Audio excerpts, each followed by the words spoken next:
आपने नाम तो सुना ही होगा। ज्वाला डीजे हाई ज्वाला डीजे हाई टेक।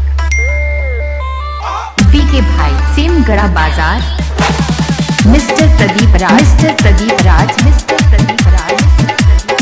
सेमगढ़ा बाजार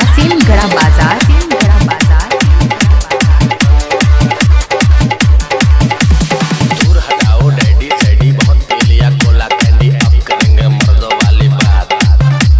खूब पियेंगे बियर सियर साथ में लेके सेक्सी बियर पार्टी चलेगी सारी रात। अरे प्यार अपने अंदाज में बोला।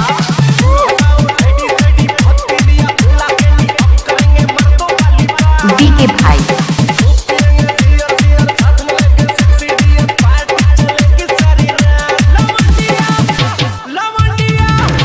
लंदन से लाए mix by Jwala DJ high tech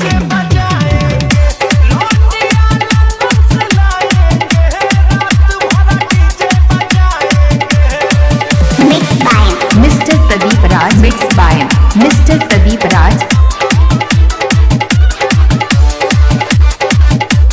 mix by V K भाई। मिक्स बाय वी के भाई रजनी के स्टाइल में सिगरेट जलाएंगे धुएं का छल्ला बनाकर उड़ाएंगे।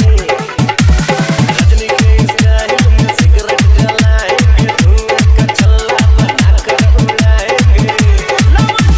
मिस्टर प्रदीप राज। मिस्टर प्रदीप राज।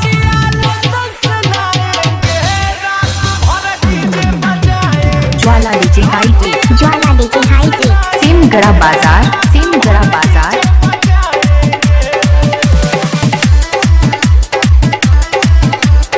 वी के भाई सेमगढ़ा बाजार। वी के भाई सेमगढ़ा बाजार।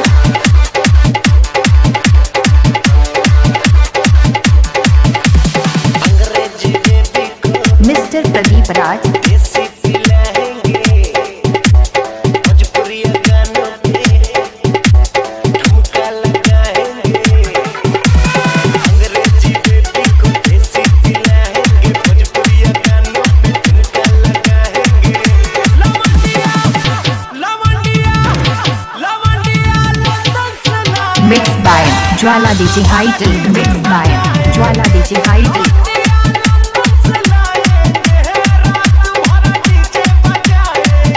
वी के भाई मिस्टर प्रदीप राज सेमगढ़ा बाजार।